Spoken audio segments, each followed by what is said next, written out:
Now back to Inside West Virginia Politics with Mark Curtis.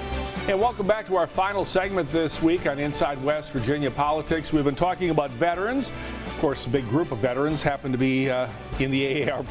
We want to welcome Rich Stonestreet, the West Virginia State President of the AARP, soon to be leaving that position. We'll talk about that in a minute. I want to talk about the fact that November is National Family Caregiver Month. That is something near and dear to you folks. Why? Right, and we work with caregivers on a regular basis. We try to provide support for caregivers year-round, obviously, year after year, but because we're a special recognition this month, so that's a good thing to talk about. And it's an important job. It's one that goes unnoticed maybe in society. Caregivers usually are family members, the children of someone who's elderly perhaps. They're staying in their home rather than being cared for in a nursing home and a hospital. A lot of people, I know my parents wanted to be at home and stay at home until the day they left this earth, and they did. We all do, and it really touches everybody. We like to say at AARP that everybody either has been, is, or will be a caregiver or will be cared for. And right now we have about 1 out of every 6 West Virginians, about 300,000 people, are caregivers, and they're providing. If you add up all of the caregiving that they do, and if they were paid, that would amount to about $2.8 billion. That's unpaid work that they're doing. Yeah, we should mention AARP of West Virginia is a sponsor of Inside West Virginia Politics every week. We appreciate that and love the support you guys give us in putting this program out there. Obviously, you guys are very active at the legislature every year. You got a thing called the CARE Act passed. The CARE Act, right. What does that do? How did that help caregivers?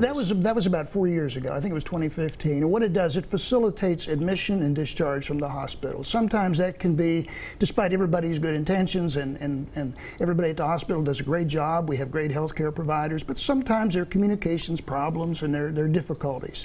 And so when you're admitted to the hospital, a person is designated as your caregiver, and that person is involved in the discussions, involved in all the discussions that go on concerning that person's care.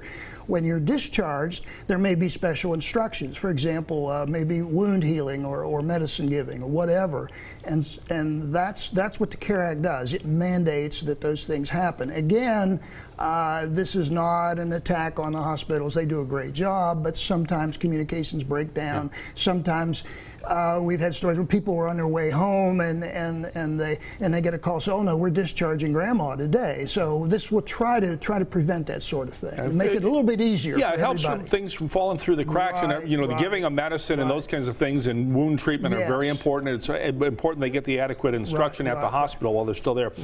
You are stepping down this year after 6 years as AAR president in West Virginia. Any highlights? I mean, yeah. Well, first of all, let me say we're term limited, which is we have 3 2-year terms is the maximum for a state president in AARP, and that's a good thing, because by nature, if you're a state president of AARP, you're probably not going to be a young person, and if you were to hang around too long, people could probably die waiting for you to leave. People who could do a better job. So it is involuntary, but it's time to move on. Highlights, it's kind of hard to say. I think honestly, the most positive thing about it is that we have a 5-person staff in this West Virginia state office, and working with them is a joy. If I were going to pick 5 people to interact with on a regular basis, I'd pick those 5. We should mention the search continues for a new AARP president. I know this because I'm a member. I get your emails wanting to know if I want to be president. I can't. I got my hands full with this job right now. We encourage applications.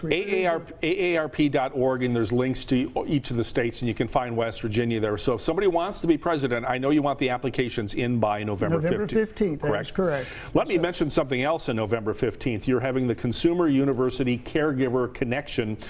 This is a seminar over at St. Mary's Hospital in Huntington. People have to register for that, but if you're a caregiver, this is a great opportunity to learn. Right. And so this illustrates that we do not only work at the legislative level, that we create what we call the consumer universities, where we help folks who are either transitioning into being a caregiver or somebody who's already a caregiver. We have experts in many fields who come in. They may be legal, they may be healthcare professionals. Again, it's November 15th. Go on to AARP.org, go to the West Virginia link, and you'll find more information. Again, we want to thank Rich Stonestreet, the state president of AARP, for 6 years. Congratulations on your retirement from that. I know you're going to remain quite active. Thank you. I don't plan to go away completely. All right, good for you. We're going to see you down at the Capitol. I know that. All right, thanks for watching Inside West Virginia Politics. Don't forget, download us from your favorite podcast location. We'll see you back here next week.